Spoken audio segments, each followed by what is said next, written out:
पिछले कुछ दिनों से हो रही बर्फबारी ने हिमाचल और उत्तराखंड को जमा दिया और तापमान लुढ़कने से लोगों की परेशानी बढ़ गई। हिमाचल के कई जिलों में हालात इतने बिगड़ गए कि प्रशासन को लोगों से सावधानी से गाड़ी चलाने की अपील करनी पड़ी, क्योंकि इन जिलों की सड़कों पर बर्फ ने कब्जा कर लिया है। मनाली से सामने आई तस्वीरों में दिखा कि वहां सड़कों के साथ नदी नाले और झरनों का पानी भी जम गया। ऐसे में लोगों को कड़ाके की ठंड का सामना करना पड़ा।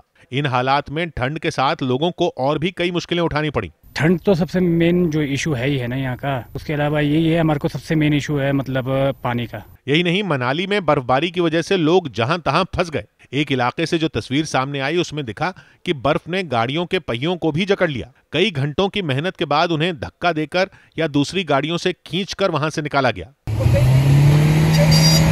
लाहौल स्पीति का भी यही हाल रहा। वहां भी कड़ाके की ठंड में झील और झरने जम गए, जिसकी वजह से वहां घूमने आए सैलानियों को मायूस होना पड़ा, क्योंकि उन इलाकों में उम्मीद से कहीं ज्यादा ठंड थी। हिमाचल की ही तरह उत्तराखंड में भी शीतलहर ने लोगों की परेशानी बढ़ा दी और राज्य के उधम सिंह नगर जिले में तो ठंड के साथ दिन भर कोहरा भी छाया रहा। ऐसे में कम ही लोग सड़कों पर दिखाई दिए, जबकि गाड़ियों की रफ्तार भी धीमी पड़ गई। ठंड से बचने के लिए कई जगहों पर लोगों को अलाव का सहारा लेना पड़ा। आग का सहारा लेना पड़ रहा है, ठंड बहुत बढ़ रही है। वहीं टिहरी की सड़कों पर बर्फबारी से फिसलन इतनी बढ़ गई कि वहां से निकलना काफी खतरनाक हो गया। इस परेशानी को देखते हुए प्रशासन ने सड़कों पर जगह जगह नमक और चूने का छिड़काव करना शुरू कर दिया। वहां पर हमारे द्वारा बोर्ड भी लगाए गए हैं और उसमें उस जगहों पर हमारे द्वारा चूने का छिड़काव, नमक का छिड़काव किया जा रहा है। राज्य के कई दूसरे शहरों से भी इसी तरह की तस्वीरें सामने आईं और कड़ाके की ठंड से जम्मू कश्मीर के लोगों की भी ठिठुरन बढ़ गई।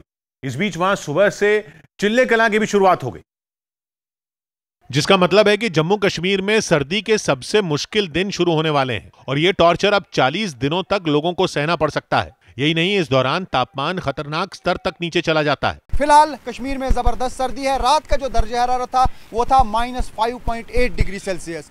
बर्फीली हवाओं से जम्मू के लोग भी कांपते दिखाई दिए। वहां तो जगह जगह अलाव जलाकर लोगों ने ठंड से बचने की कोशिश की। हालांकि ज्यादातर लोग सर्दी से बचने के लिए अपने घरों में ही कैद रहे। सौभाग्य की बात है कि हिमाचल प्रदेश और उत्तराखंड के ज्यादातर इलाकों में रात का तापमान 0 से भी नीचे जा चुका है, जिसकी वजह से ओस की बूंदें भी बर्फ में बदल रही और सड़कों पर भी सख्त बर्फ की परत जम रही, जिस पर गाड़ी चलाना खतरनाक हो सकता है। लिहाजा मौसम वैज्ञानिक भी समझा रहे हैं कि पहाड़ी इलाकों में गाड़ी संभल कर चलाएं, क्योंकि बर्फ पर गाड़ी फिसल सकती है।